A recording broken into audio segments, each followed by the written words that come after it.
J'aimerais lire une parole de Dieu avant la prière. nashaka gusoma ijambo ry'Imana dukunda mu Bikorino ba kabiri igice cya 4 dore ku murongo wa mbere. C'est pourquoi, puisque nous avons à administrer ce service à cause de la miséricorde qui nous a été tutihebura accordée, kuko dufise ubwo nous ne busuku nous décourageons. nk'uko twagiwe ikigongwe.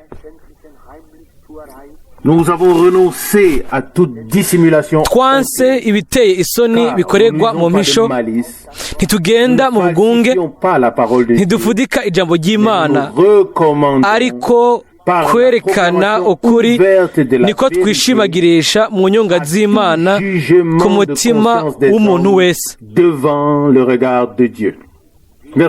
Umurongo wa 3.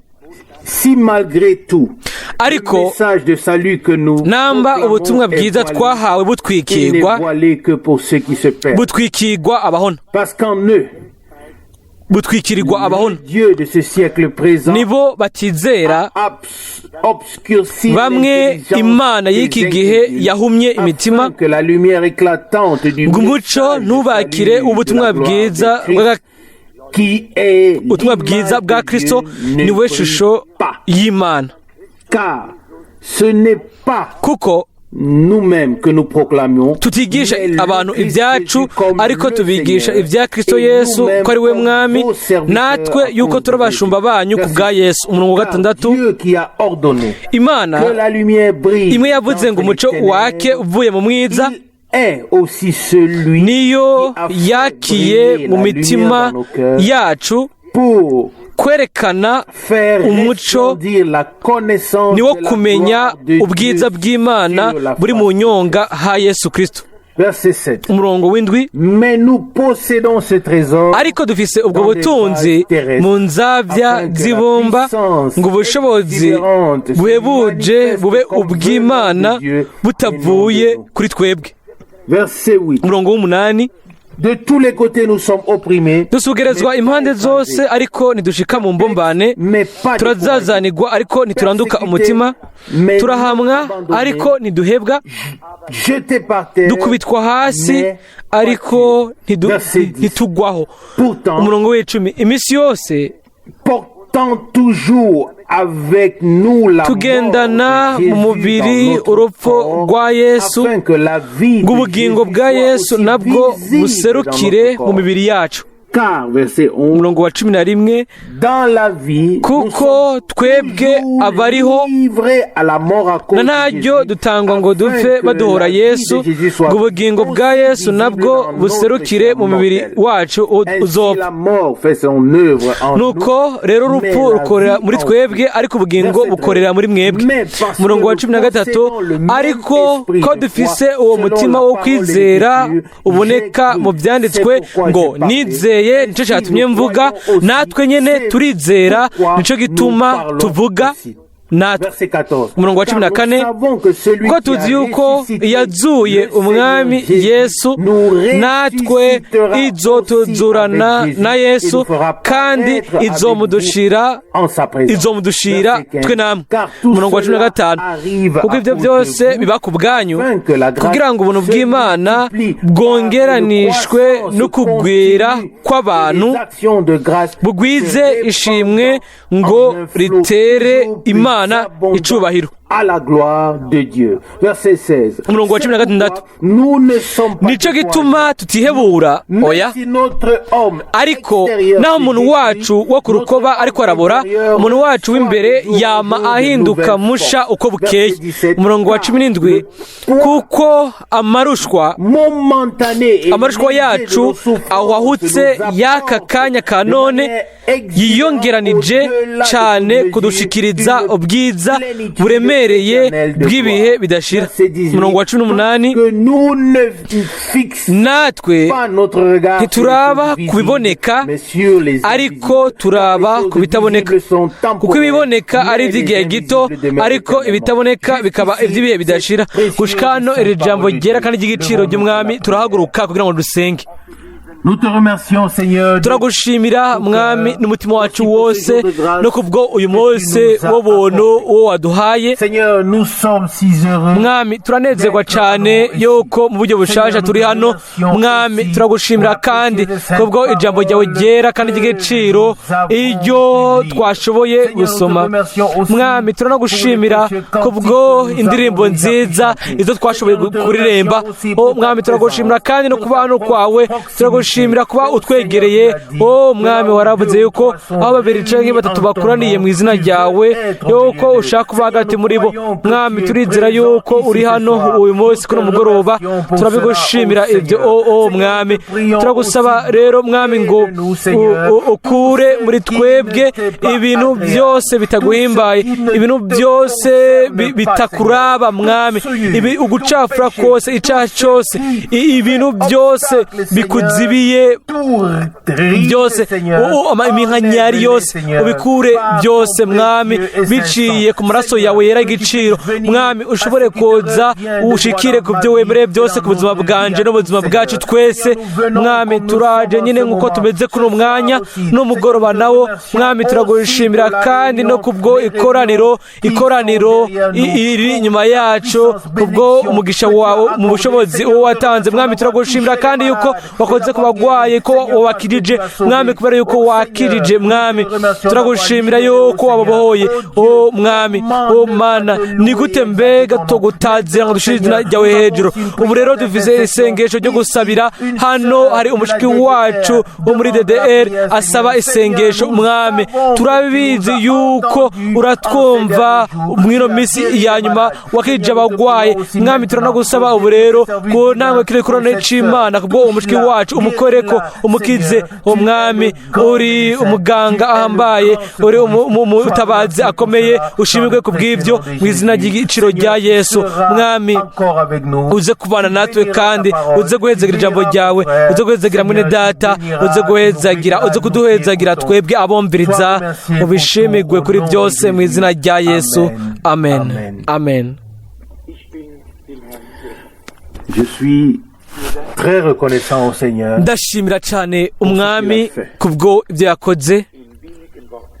On ne peut pas l'exprimer en peu de mots. Ntidushobora kubivuga mu majambo make.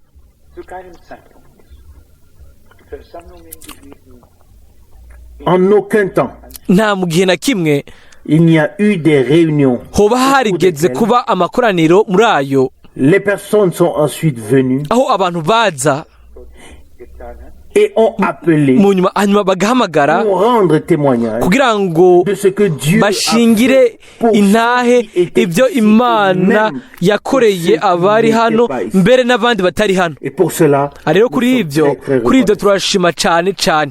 Et vous pouvez me croire, murashobora kubyizera, nous ne nous attribuons rien, nta kintu na kimwe muri ibyo twishira ko, kubera yuko turazi yuko ibyo twabihawe n'Imana.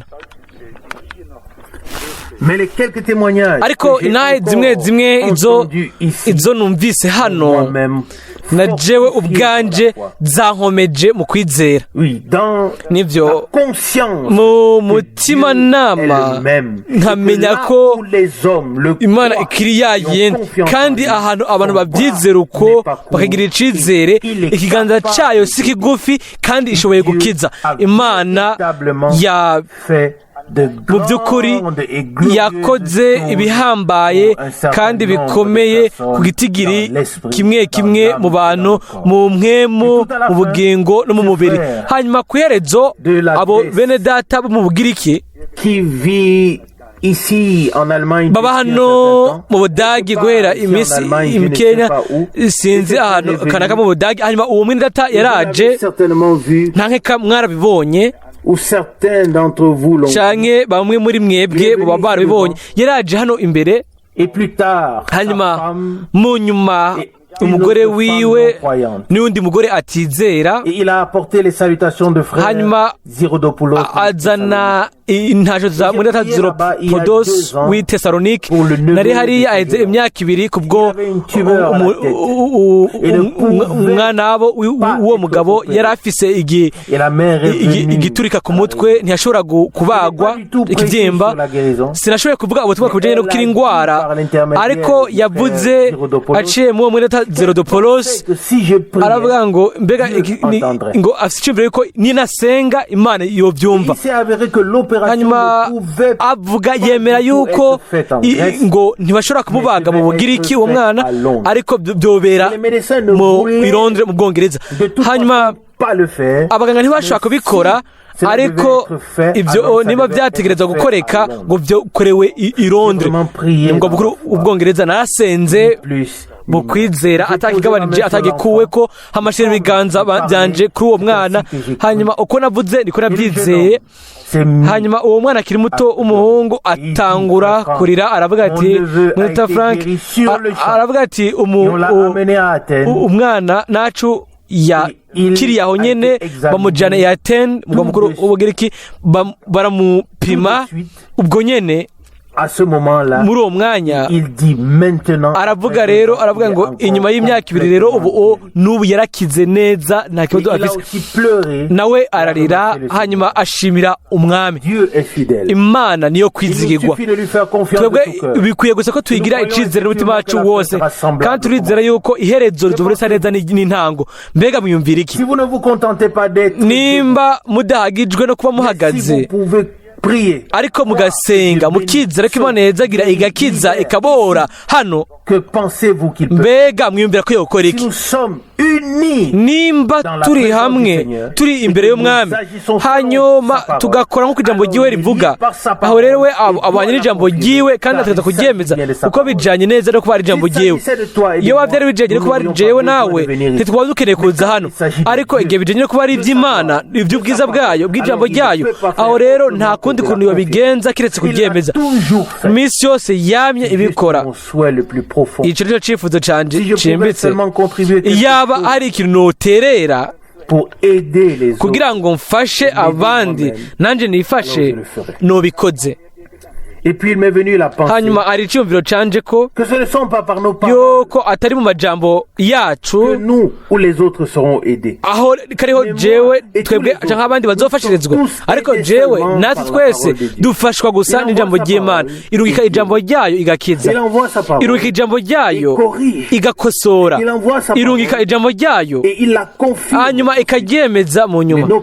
Ariko amajambo yacu ashobora kuba ari menshi, mbere tukaba dufise tugambiriye byiza, ariko bikaba iby'ubusa. Ariko ijambo ryayo ryo ijambo ry'ubushobozi bwose, kandi mwemu wayo akoresha ijambo hanyuma akaryemeza mu mutima no mu buzima bwabo bashobora kubyizera. Kandi ubwo niko mu cizigiro cuzuye cyakuja imbere, mu by'ukuri tukaja imbere mu byizigiro byuzuye. Nibwiye jewe ubwanje ndavuga ati umwami qu'il puisse rendre sa parole encore plus tranchante, ashobore gutuma ijambo ryiwe riba rikarishe, rishobore gutema byose by'ukuri muri jewe no muri twebwe twese. Kandi kuko byanditswe ngo ntimutabure impuzu zanyu, ahubwo tabura imitima yanyu, ngo mukebe imitima yanyu, canke ku mitima yanyu. Imana ishobora gukora ibintu byose, kandi nimba dufatanye byimbitse hagati yacu hamwe nayo, ibintu byose birashoboka. Aho rero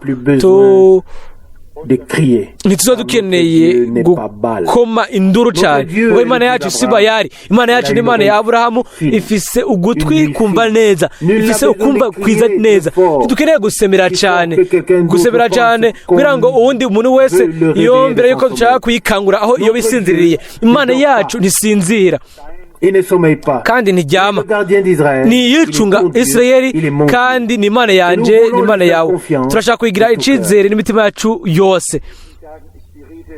Et je ne pouvais pas m'empêcher de penser que sinari kwibuza kwiyumvira yuko mwino minsi havugwa Isirayeli akavugwa n'intege ubwo bwoko bufise hanyuma hari caje kinza ko mu vyumviro ko nogira ico ndaba mu vyanditswe vyera mbega nubabwira iki ijambo Golani riri incuro zibiri muri Bibiliya Et il est une partie kandi ni igice cyo mu bintu by'inkomoko ahantu hari habayemwo imiryango ibiri n'igice mu by'ukuri mu buryo bushimitse bushinze naho ubwoko bw'Abisirayeli Imana yategerezwa yari ikwiye kuduha intege nk'izo kugira ngo dushobore guhonyoza ibirenge byacu byo kwizera ku byo Imana yaduhaye mu nkomoko kandi twabonye intambara ingene zingana zategerejwe kuhaba kugira ngo basubirane igice inyuma y'ikindi twarabonye mu ntambara zabaye nyuma yacu kandi ngomba nsome ibiraba agace ka Golani muri Yosuwa igice ca 20 hari yaravugwa dore ku murongo w'indwi Yosuwa 20 umurongo w'indwi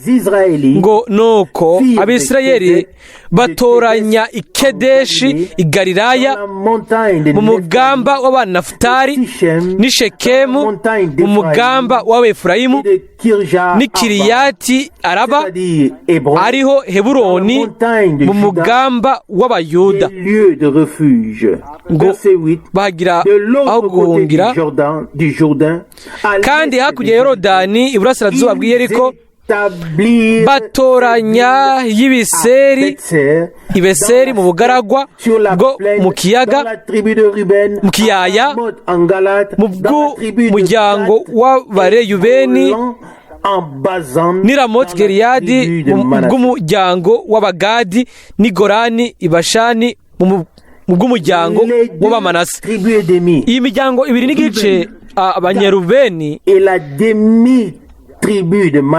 hamwe n'undi mugwe wa Manase bari mu gice cy'iburasirazuba cya Yorodani twese turabezi ca tubisoma ubunyene niba mubishaka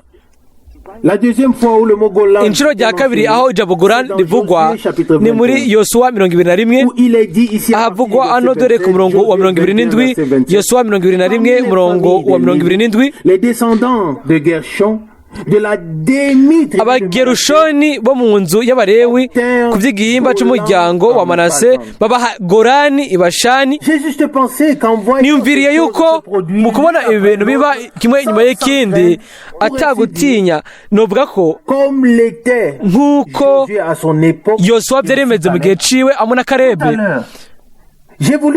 nashaka gusoma ku bijyanye na Kalebu igihe ukugabugwa kwari gushitse ku bijyanye n'imiryango hama aravuga ko ukugabugwa gushingwa kw'imiryango ibiri n'igice biri muri Yosuwa 13 dore ku murongo wa 15 niho dushobora gusoma neza ingene iriya miryango ibiri n'igice yashinzwe yari iburasirazuba bwa Yorodani yindi miryango yose yisanga iburengerazuba bwa Yorodani kandi imiryango ibiri n'igice yoyo niyo yari iburasirazuba hariho Basani hariho Galad hariho Moab hamwe n'iyindi migwi yari hari ubwa mbere ariko ikintu hano ubu nitwararitse ni ukuba nico Kalebu yavuze igihe yari ajabutse ngo afate umugabane wiwe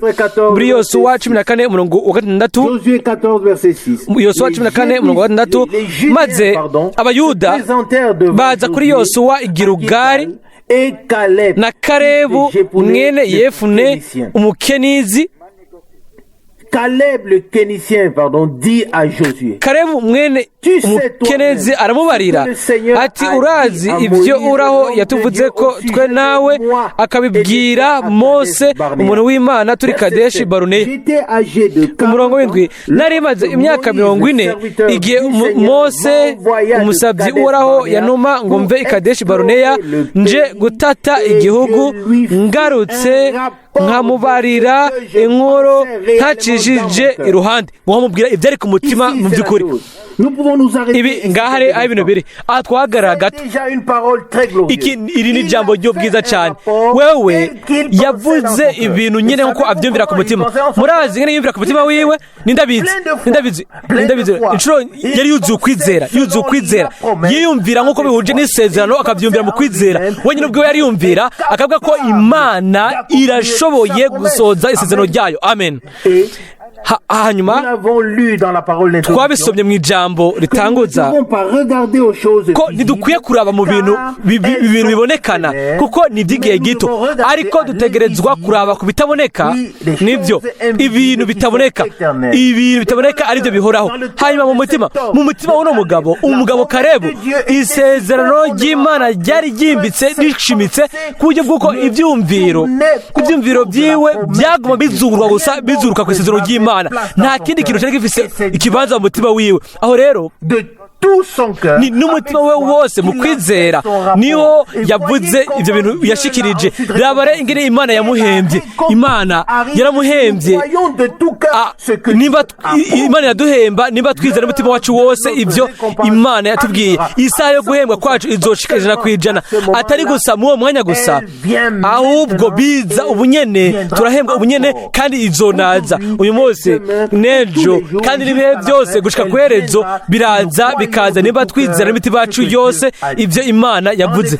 Rero aravugwa hano muri Yosuwa igice cy'indwi ngo nari imaze imyaka 40 igihe Mose umusabyi uhoraho yanuma ngo mve i Kadesh Baruneya kugira ngo nje gutata igihugu, ngarutse nkamubarira inkuru ntacishije iruhande nkamubwira ibyo niyumvira neza ku mutima. 8 ngo ariko bagenzi banje twari twaduganye bakarandura abantu imitima, mugabo jeho nakurikiye uhoraho Imana yanje muri byose. Mbega igisigishiga nahe cy'igitangaza woshobora kuvuga heraba rero umuntu ngo yihaye amashugwe. Oya we ariko avuga mu kwizera ibintu byari byabaye ibihambaye kuri we muri ico gihe. Arahagarara neza kandi ntiyabyibagiye. Imyaka yari yarenganye ariko umwimenyerezo we yari yaciyemo wagumye mu mutima wiwe. Yari yumvira igihe cyari gishitse cyo gufata igihugu. Natwe tuzokwibuka ibintu bimwe igihe ibirenge bizoba bigeze aho bigomba bihonyore mu gihugu cy'isezerano, ko byari bibereye kwizera n'umutima wacu wose tukakira ibyo umwami yasezeranije. aravuga ku bivanye ku murongo w'8 ngo ariko bagenzi banje ngo bene data ngo twari twaduganye bakarandura abantu imitima, mugabo jeho nakurikiye ngo numvira muri byose uhoraho Imana yanje. Ko rero si ukwizera gusa ariko no kumvira nako. Ukwizera no kumvira ni ibintu biragendana. Imana ibibe kugira ngo nshobora kuvuga n'umutima wanje wose yuko nagize ukwizera ngira icizere cuzuye mu Mana yanje. Hanyuma aravuga no ku murongo w'9 ngo maze uwo munsi nyene Mose arandahira ati nukuri igihugu wakandagiyemwo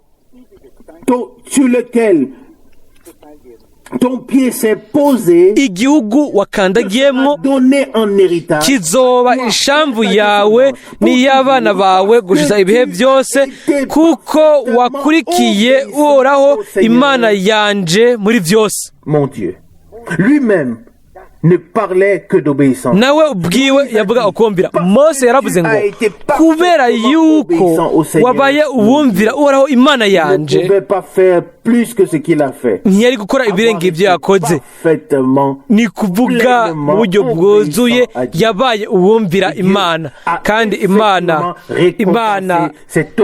yarahembye uko kumvira kuvuye mu kwizera mu buryo bw'itangaza. Hanyuma ku murongo w'10 haravugwa ngo Kalebu arongera aravuga ati kandi uhoraho yampaye kumara iyi myaka 45 nk'uko yavuze uhereye igihe yabaririye Mose iryo jambo.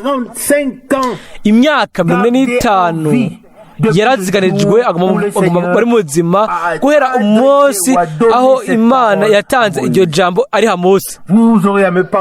Muraza kumbabarira ariko sinasomye iri jambo imbere y'amakoraniro, nicyo gituma sinahita rimenyereye cyane, ariko ubu turisomera hamwe kandi turashobora kubona ibiriko biravugwa hano. Asoma umurongo w'icumi, arongera haravuga Kalebu atehe raba uhoraho yampaye kumara iyi myaka nk'uko isezerano ryiwe rimeze, indi myaka 45 uhereye igihe umwami yabaririye Mose iryo jambo.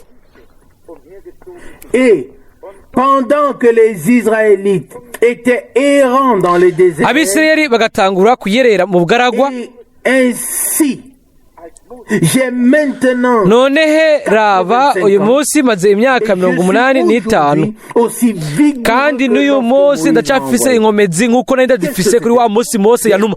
Mbega ibi ni biki? Iyo myaka 85 yari iheze mu buryo bwihuse. Isezerano ry'Imana ryagaburirwa no kwizera. Yari afise ikintu ashobora akavuga ngo ndacafise inkomezi kuko ndafise igihe Mose yanumye.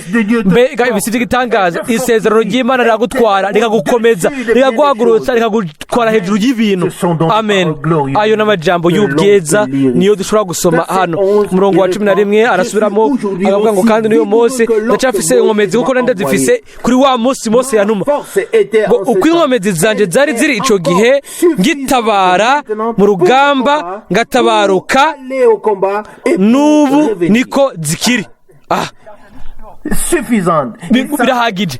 Yarabizi yuko ntihagenda mu ntambara gusa ngo agende kugwana gusa, ariko yarabizi ko azogaruka ari uwanesheje kugira ngo agende mu ntambara yongera agaruke. Mbega ibisobanuro by'ubwiza, ibyo byose ni impembo y'ubwiza y'Imana kuri abo bose bayiha ukwizera kwabo bakayizigira. Kandi yumvira yuko nimba natwe duhaye ukwizera Imana umwami azobana natwe. Rero ntararo ntiyarondeye ugukukuruka Kalebu kavuge ngo ubu ngomba ngo ndabaho nishira nitekanira, ariko akavuga ngo n'uyu munsi ndacafise inkomezi nk'uko ndafise igihe Mose yantumye, ngo nk'uko inkomezi zanje zari ziri ico gihe n'ubu niko zikimeze ku bijanye n'intambara. Atari kugira ngo nicare, ariko birahagije kugira ngo ngwane, kugira ngo ngende kugwana, kugira ngo ngaruke. Umurongo wa 12, none rero numpe uriya musozi uraho yavuze wa Mose.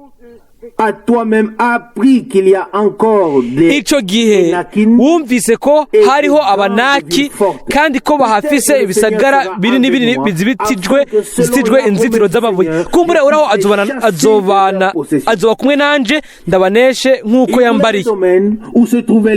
Yashaka agace karimo Abanaki, ndikuvuga ibigabo binini.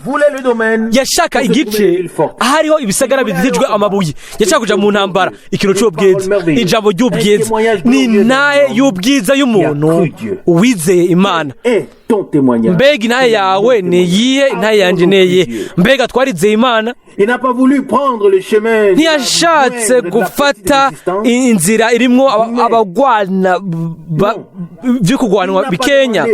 Oya, ntiyabajije ngo nibihe bisagara bifatika mu buryo bucango bondi. Yashaka ibisagara bigumye bikomeye. Numvise havugwa yuko ngo hariko Abanaki, nivuga nibigabo binini aho niyo yashaka kuja. Nubwo byabifise intoke 6 amano 6, ivyo byari mubwiye we yari yuzuye inkome ziva ku Mana, inkome ziva mu kwizera. Yaratwaye ijambo, kandi ijambo ryari rifise isezerano. Yari afise isezerano mu mutima wewe, kandi yabinyiganyiza muri we akabyizera, hanyuma akagaragaza ukumvira mu by'Imana byose yamubwira. Ivyo byategerezwa kuba bidukomeje mu kwizera jewe nawe, tukamenya yuko Imana yama ihemba ubwizigirwa. Raba imyaka 50 irarenganye ngo ivyo naco byari bivuze. Umunsi uzoza aho isaha y'Imana izoshika, aho umwami azohemba ubwizigirwa akavuga ngo isaha irashitse, waranyizeye, wagaragaje ukumvira kuzuye, ubu rero igihe cashitse, haguruka n'était pas imbu de lui-même. kandi Peut-être que le Seigneur sera avec moi. yaravuze ngo kumbure umwami azobana nanje, yaravuze gusa ati umwami kumbure azobana nanje. Nibyo yarabizi ko umutima wiwe yaraze nk'uko atagukekeranya, nk'uko yashaka kugenda, yashaka kuraba Abanaki n'ibyo bisagara binini binini. Ariko aha rero nyine uku guca bugufi k'umuntu w'Imana, agaca bugufi we mu kwizera kose mu byizigiro byose. Ego ubu rero aravugwa hano, kavuga umurongo wa 12 ngo none kugira ngo isezerano rishike ngo ndabirukane, nk'uko aho yambwiye kumbure ndabirukane. Kandi ku nshuro nyinshi byaravuzwe yuko ububasha bwose bw'umugwanizi, ubwo umuntu ubufata umuntu bigereranywa n'ubwansi. Twebwe nk'ubwoko bw'Imana turi hagati mu ntambara, ndemera yuko intambara ibandanya gukomera cyane, gukariha, kandi bibwira ko Imana izoduha ubushobozi bwo kudashingira ku nkomezi zacu, ariko gushingira ku masezerano yiwe nk'uwazutse, kuko yavuze ngo nahawe ububasha mu ijuru no mu isi, nk'uko bivugwa muri Matayo 18 yatanze 18 akavuga agatanga ububasha bwo gukora ibyo bintu uko biri, kandi uko niko bishigwamo ko ububasha bw'umugwanizi burasanga ngo ububasha bw'Imana bukagaragara, kuko uko niko byanditswe ku murongo wa 12 ngo kugira nk'uko isezerano ry'Imana riri nshobore kubirukana ndabaneje. Umurongo wa 13 maze Yosuwa ahezagira Kalebu mwene Yefune amuha Heburoni ku ishyamba. Umurongo wa 14 nuko Heburoni hacika ishamvu ya Kalebu mwene Yefune umukenizi na bugingo n'ubu, kuko yakurikiye Uhoraho Imana y'Abisirayeli muri byose. Au Seigneur le Dieu d'Israël. Encore le mot obéissance. N'ubundi ijambo ngo kumvira yakurikiye mu Kirundi bivuze ngo yakurikiye ngo yaramwumviye, indi nshuro ikavuga ko yamwumviye muri byose, n'ubu agasura akavugwa ko yamukurikiye, ngo yagaragaje ukumvira mu Gifaransa. Imana itange ubuntu bwayo, Imana itugaburira ibyacu mu kwizera kandi ibyo twasezeranijwe, kandi ibyo nibyo byanditswe ngo ni ibyo gushika mwino mbese, ibyo ni ibyiwe, kandi ibyo Imana yadusezeranije icyo ibyo yasezeranije ubwoko bwayo ni ibyacu uyu munsi n'ejo kandi ibihe byose. Imana ntiyahinduye ijambo ryayo, twebwe dushingiye ku masezerano ayo yatanze, kandi turabizi ko ari yizigirwa kugira ngo iyubahe. Rimwe na rimwe tuba tumeze nk'abagana bashaka kuja mu nzira itagira ibibazo imbere yayo, ariko kumbure iyo iba ari inzira yawe n'inzira yanje, ariko si inzira y'Imana.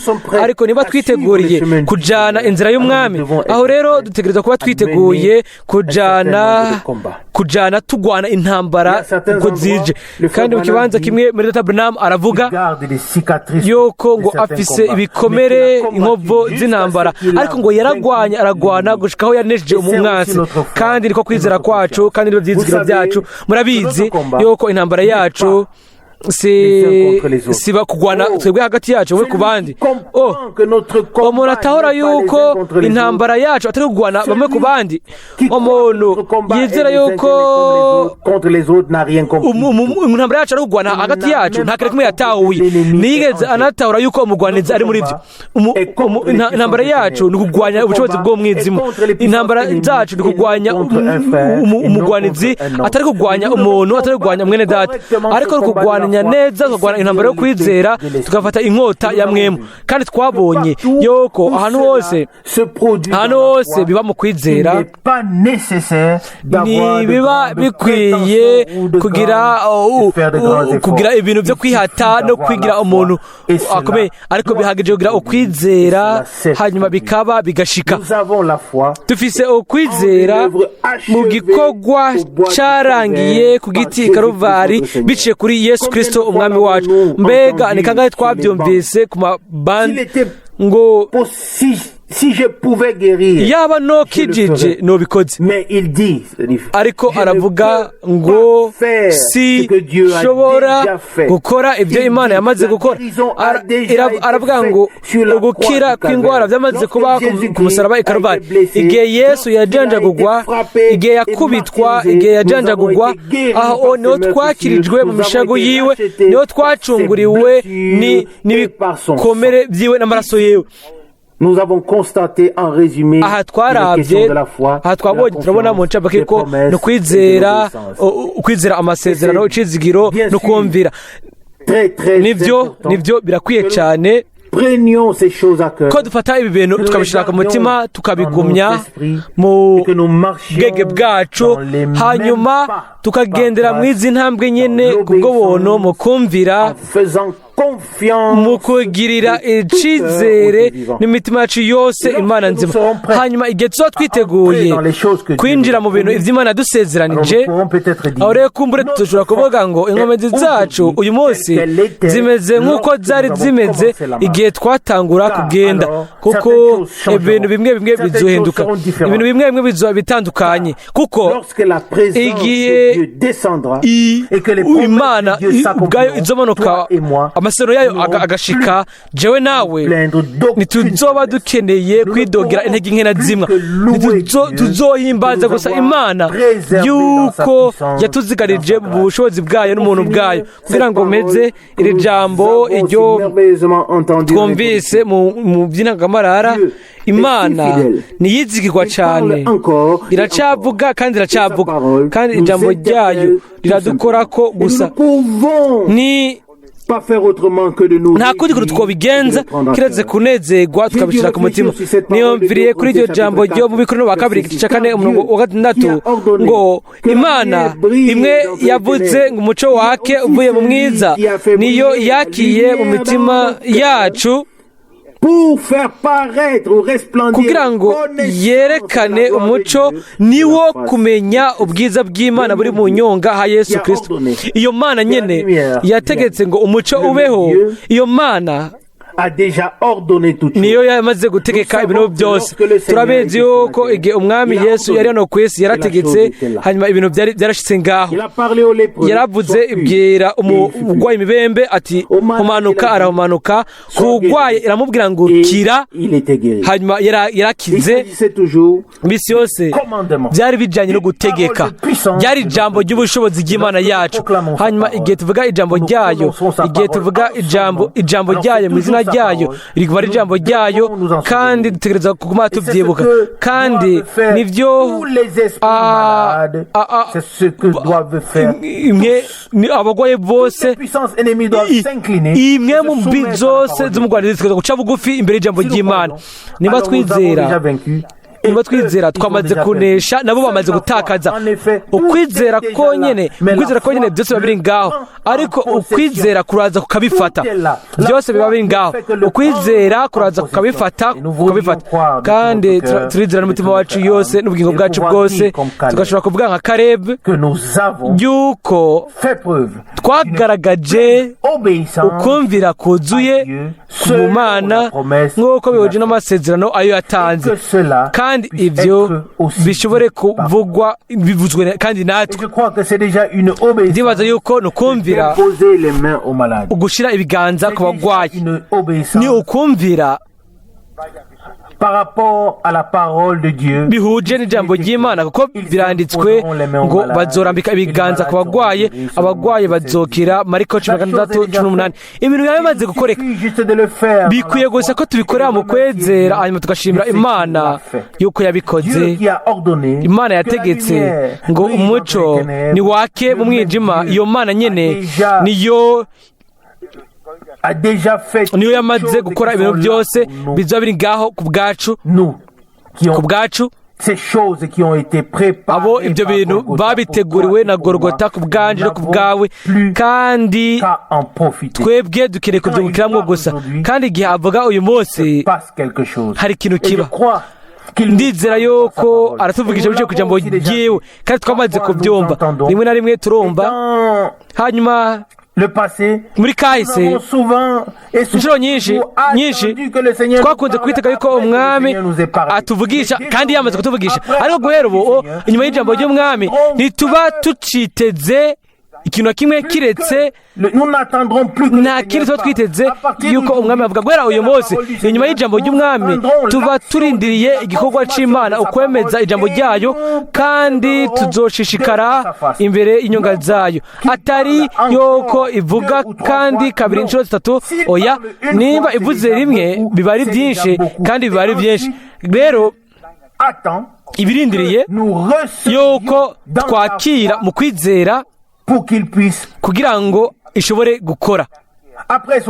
Inyuma y'imvugo yayo reka turindire igikorwa cyayo, ukugaragaza ubushobozi bwayo ku bw'ubuntu, kandi muzobona yuko Imana ntizobura. Ariko ndanezerwa yuko Kalebu yari afise ukwibuka neza, n'inyuma y'imyaka 45 yaravuze ati umviriza, ibi nabisezeranijwe, ubu buremagaze hano, nkeneye gufata ibyo nyine nasezeranijwe, ngo nta kundi kuntu bigenza, ndabibona. Amen.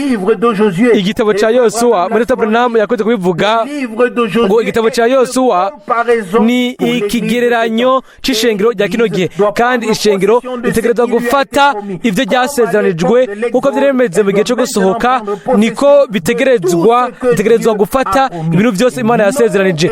Atari nta kundi kuntu twobigenza kereka kwizera, tukagira icyizere umwami, kandi tukagumiza imitima yacu isezerano.